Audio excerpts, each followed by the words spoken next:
आप यकीन करेंगे अगर मैं आपसे कहूं कि भगवान सिर्फ मंदिरों की मूर्तियों में नहीं बसते, बल्कि वो आज भी हर रात हकीकत में धरती के इस हिस्से पर आते हैं। क्या आप यकीन करेंगे कि 21वीं सदी के इस वैज्ञानिक दौर में भारत में एक ऐसा जंगल मौजूद है जहां सूरज ढलते ही विज्ञान दम तोड़ देता है, जहां ग्रेविटी के नियम काम नहीं करते, जहां बॉटनी यानी वनस्पति विज्ञान के सिद्धांत फेल हो जाते हैं, जहां जूलॉजी यानी जीव विज्ञान के तर्क उल्टे पड़ जाते हैं और मान्यताओं की माने तो फिर अगर कोई गलती से रात को यहां रुकता है तो फिर उसके साथ कयामत आ जाती है। ये वो जगह है जहां के पेड़ आसमान की तरफ नहीं बल्कि जमीन की तरफ बढ़ते हैं। वहां तुलसी के पौधे अकेले नहीं बल्कि जोड़ों में उगने लगते हैं। हर रात एक बंद कमरे में भगवान के लिए बिस्तर लगाया जाता है और सुबह ऐसी मान्यता है कि बिखरा हुआ मिलता है।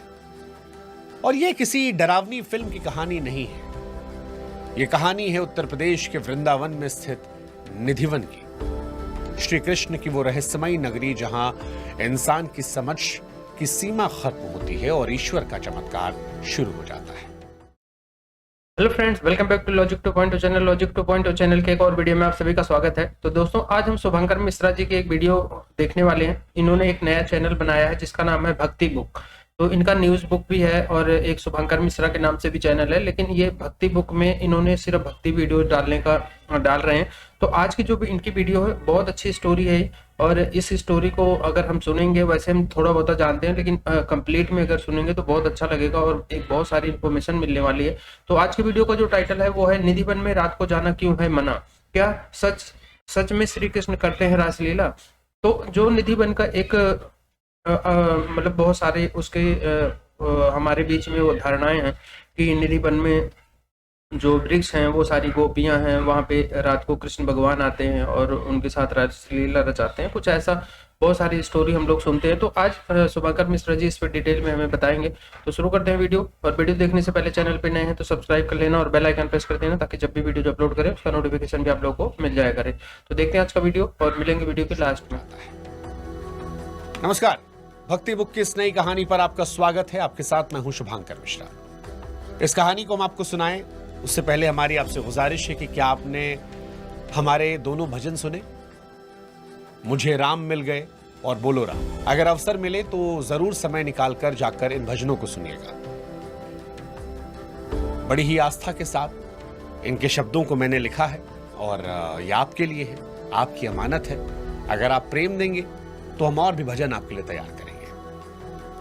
तो भजन आप सुनिएगा, कमेंट सेक्शन में बताइएगा, हम आपको निधिवन की कहानी सुनाते हैं।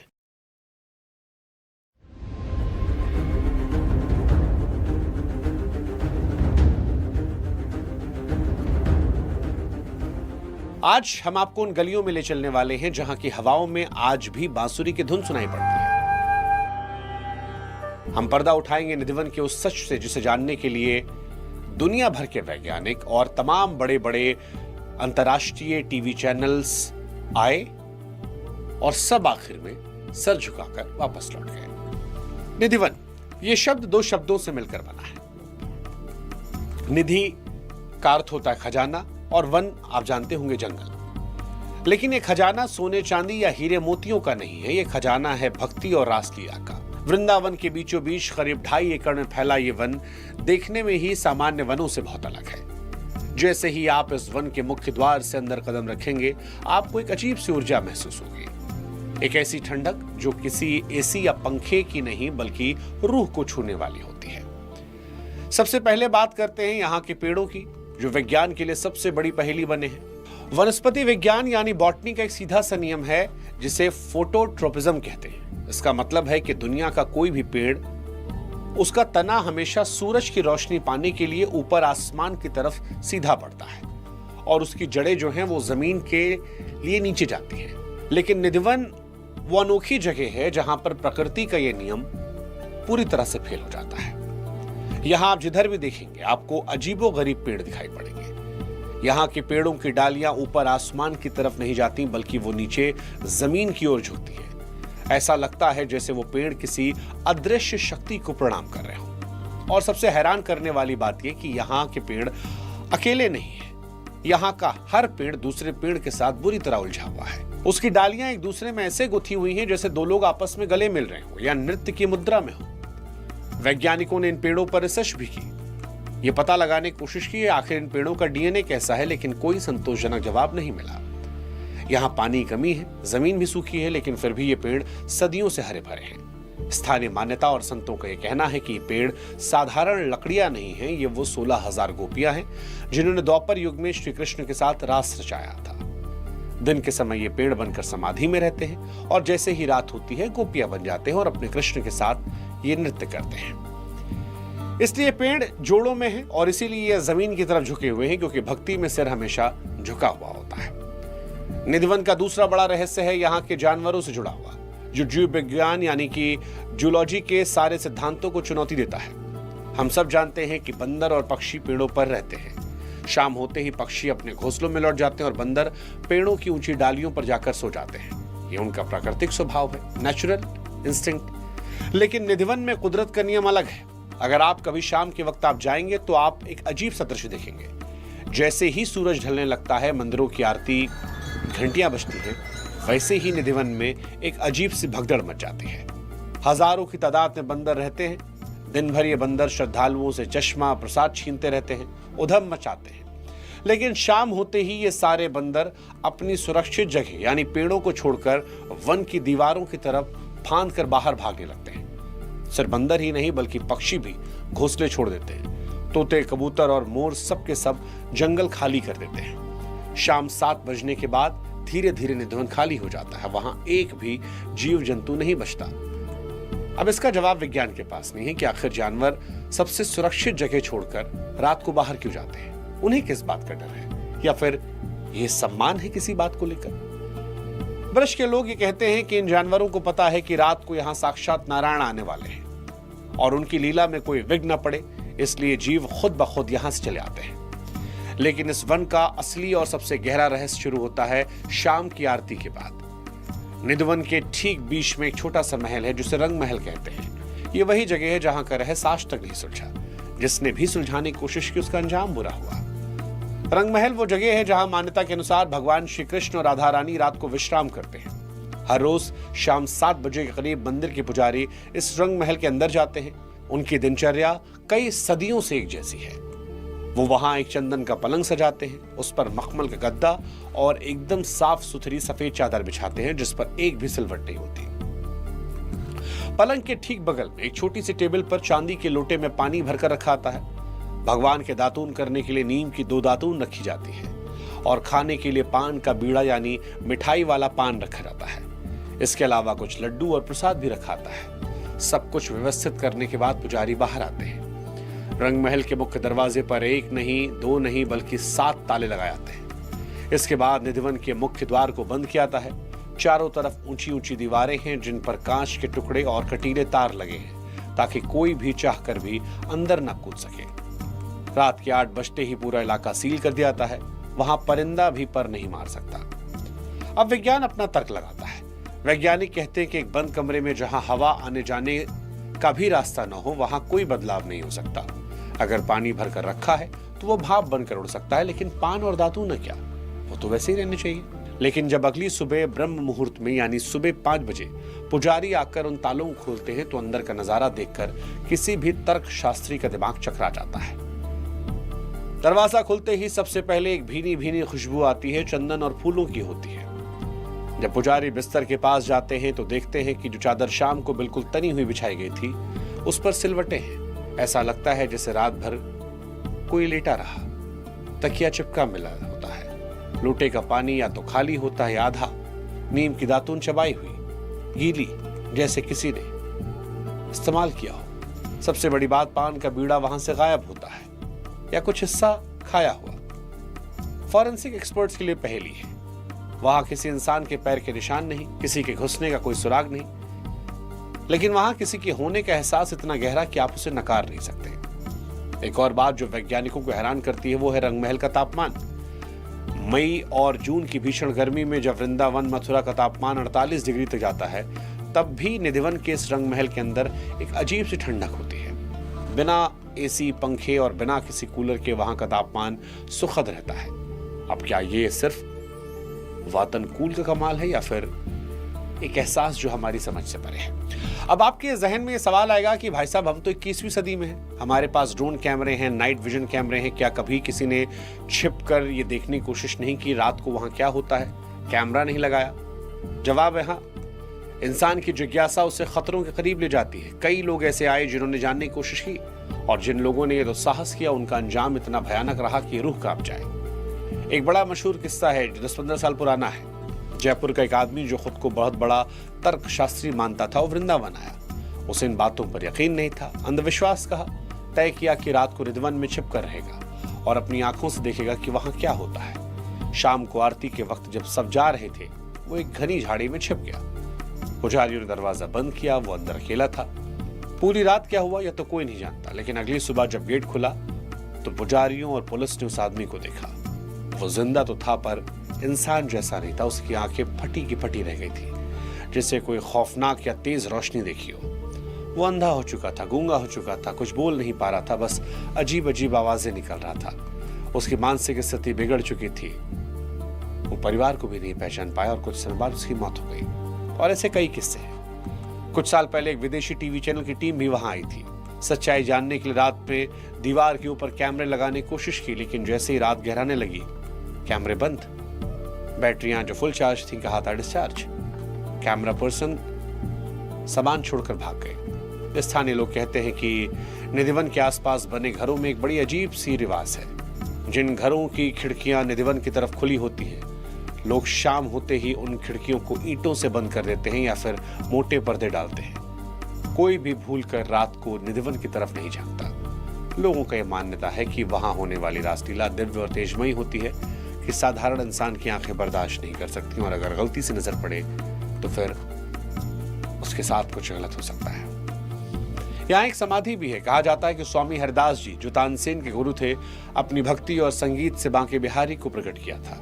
स्वामी हरदास जी यहीं बैठकर भजन गाते थे और श्री कृष्ण साक्षात उनके सामने आकर बैठते थे। यह वही जगह है जहां भगवान का भक्त से मिलना होता था।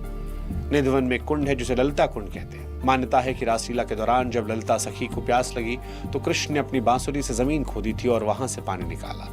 आज भी लोग उस कुंड के पानी को प्रसाद के तौर पर लेते हैं। तो ये कहानी निधिवन की है, एक ऐसी जगह जहां तर्क हारता है, चमत्कार जीतता है। कई इसे अंधविश्वास भी कहते हैं। वो कहते हैं कि यह सब पुजारियों का किया धरा है, लेकिन जो लोग गए हैं उन्होंने महसूस किया है। वो जानते हैं कि कुछ तो है, कुछ ऐसा जो हमारी समझ से परे। विज्ञान सबूत मांगता है, आस्था विश्वास मांगती है। निधिवन में विज्ञान अपने घुटने टेक देता है। 5000 साल बीते, सभ्यताएं बदली, लेकिन कृष्ण ने अपना वादा नहीं तोड़ा। वो आज भी आते हैं, आज भी राधा के साथ रास रचाते हैं। वे आज भी सोते हैं, पीते हैं, दातुन करते हैं। फर्क इतना है कि द्वापर में सबके सामने थे, कलयुग में पर्दे के पीछे है। यही निधिवन है। यही हमें बताता है कि भगवान कहीं दूर आसमान में नहीं बैठे। अगर बुलावा सच्चा हो तो आज भी दौड़े चले आते हैं। बस शर्त यही है कि आपकी भक्ति में वो पागलपन होना चाहिए जो हरिदास जी की भक्ति में था, जो उन पेड़ों में है जो सदियों से इंतजार में खड़े हैं। ये जगह हमें सिखाती है कि इंसान को हर चीज जानने की कोशिश नहीं करनी चाहिए। कुछ रहस्य ईश्वर ने अपने पास रखे और उन्हें रहस्य ही रहने देना चाहिए। मर्यादाओं का उल्लंघन करने का परिणाम विनाश होता है। निधिवन की कहानी आपको कैसी लगी? क्या आप कभी निधिवन गए हैं? क्या आपने वहां की रहस्यमय ऊर्जा को महसूस किया है? अपने अनुभव हमें कमेंट सेक्शन में जरूर बताएं। और हाँ, अगर आप वृंदावन जाने का प्लान कर रहे हो तो निधिवन जरूर जाइएगा। दिन में वहां के दर्शन कीजिए, पेड़ों को देखिए, महसूस कीजिए, लेकिन याद रहे नियमों का पालन करें। शाम 7 बजे के बाद वहां रुकने या होशियारी दिखाने की गलती ना करें, नहीं तो आपके साथ अनर्थ होने के लिए आप जिम्मेदार होंगे। अगर ये वीडियो पसंद आया हो तो इसे लाइक करें, दोस्तों के साथ शेयर करें और भक्ति बुक को सब्सक्राइब करना ना भूलें। बेल आइकन भी जरूर दबाएं ताकि ऐसी और अद्भुत और भक्ति में कहानियां हम आप तक पहुंचाते रहें। मिलते हैं किसी अगले वीडियो में। राधे राधे, जय श्री कृष्ण, जय श्री राम। जी, ये नगरी है श्री कृष्ण जी की वृंदावन। वहां पे निधिवन एक ऐसा वन है जिसके बारे में बहुत सारी मान्यता जो है वो मानी जाती है और मुख्तलिफ किस्म की जो कहानियां हैं उसके बारे में सुनने के लिए मिलती हैं। एक होती है मान्यता, एक होता है इतिहास। तो ये एक कथा समझ लें, एक कहानी समझ लें। इतिहास एक अलग चीज है, ये कथा ही है, ये कहानी ही है। कुछ लोग इसको सच मानते हैं और कुछ लोग कहते हैं कि नहीं, ऐसा कुछ भी नहीं होता। आज के दौर में नारायण जो है वो स्वयं जो है राधा जी के साथ किस तरह से आती हैं रंग महल में, कैसे ये मुमकिन है, ऐसे कैसे हो सकता है? तो होने के लिए तो बहुत कुछ हो सकता है। कहते हैं कि इंसान की जो सोच है ना, जहाँ पे खत्म होती है ना, वहां से भगवान जो है ना, उनकी नाम की शुरुआत होती है। तो इंसान अपनी सोच के माध्यम से सोचता है, इसके इसलिए उसकी सोच के ऊपर डिपेंड करता है कि वो किसी चीज को माने या इनकार कर दे। बहुत सारे लोगों से बातचीत होती है। तो निधि वन जो है, इसके बारे में हमने सुना हुआ है कि काफी सारे ऐसे हमारे लोग दोस्त हैं जिन्होंने कहा कि हाँ वाकई निधि वन में इस तरह के जो चमत्कार हैं वो देखने के लिए मिलते हैं। कुछ लोगों ने तो हमें यहाँ तक कहा कि हम वहां पे गए, निधि वन में जो दरख्त हैं, जो कह लीजिए कि दरख्तों का नीचे झुकना है, तो जब उनके ऊपर हाथ फेरा गया तो लोगों का ये मानना है कि ऐसे महसूस होता है कि जैसे कोई जीव जंतु हो, कोई सांस ले रहा हो। मैं देखो मुझे तो इतना पता नहीं है निधि वन के बारे में, लेकिन मैं सबसे पहले यही कहना चाहूंगा कि हमें सबसे पहले कि हम इंसान कैसे हैं वो मैटर करता है। और कई लोगों की मान्यता होती है, लेकिन मैं कहता हूँ कि भाई मान्यताएं भी होती हैं। गलत काम करके ठीक है कि आप रोजमर्रा की जिंदगी में कभी किसी जानवर को मतलब दुख पहुंचा रहे हो, मार रहे हो, या किसी से मतलब चोरी चकारी सब कुछ कर रहे हो, और भगवान के आगे और अगले दिन अगरबत्ती जाके एक नारियल चढ़ा दो, एक अगरबत्ती चढ़ा दो, उस चीज का कोई यूज नहीं है। दूसरी चीज है कि दान करना, एक जैसे बताते हैं ठीक है लेकिन कभी भगवान जी ने ये नहीं बोला कि वो दान तुम मुझे दो, मुझे बड़ा बड़ा सोना चांदी चढ़ाओ। नहीं, दान का क्या है, जो जरूरतमंद है, आपसे छोटा है कोई, एक चीज रिलेट कर सकते हो। हाँ। भगवान के लोग क्या, वैसे तो लोग क्या कहते हैं कि भगवान सब में बसता है, बस नियत होनी चाहिए देखने की। हाँ। तो मैं ये कहता हूँ कि जैसे हम इच्छा अनुसार अपने बजट वाइज जैसे भी करके भगवान को चढ़ावा करते हैं, मैं कहता हूँ कि चलो कोई गलत नहीं, लेकिन मैं कहता हूँ कि अगर हम इतने सक्षम है तो हम थोड़ा सा इतना भी कर सकते हैं कि जो जरूरतमंद है, चाहे वो जानवर हो चाहे वो इंसान हो, जरूरतमंद, उनको भी अगर आप मदद करोगे ना किसी भी तरीके से, तो उनसे भी आपको ये मिलेगा भगवान तेरा भला करे। तो कहीं ना कहीं वो आपको जो सुकून मिलेगा ना, वो चीज भी। और भगवान ये सिखाता है कि खुद जियो, औरों को भी जीने दो। और बहुत चीजें हैरान कुन वीडियो देखने के लिए मिली है, जो पहले भी मैंने एक बार इस वीडियो को देखा हुआ है, इस हवाले से वीडियोस को देखा हुआ है। और अगर देखा जाए तो शुभंकर मिश्रा सर जो है, उन्होंने दोबारा इस वीडियो को बनाया बहुत सारे और लोगों को ये जानकारी पहुंचाने के लिए, क्योंकि नई नस्ल जो है जवान हो रही है, तो नए लोगों तक भी अपने इतिहास को या अपनी कह लो कि कुछ चमत्कारी चीजों को जो है रखना मकसद होता है। तो मैं तो ये समझता हूँ कि जितनी चीजें यहाँ कोट कर दी गई हैं, तो बंदा जो है कहीं ना कहीं इनकार नहीं कर सकता। बंदा अगर फिर भी कहे कि ये कह लो कि ये कुछ कह लो कि पंडित लोग जो होते हैं उनकी ऐसी कहानियां हैं या उनका रचा हुआ है, तो कहीं ना कहीं ये भी देखना चाहिए कुछ लोगों के साथ जो घटनाएं हुई हैं।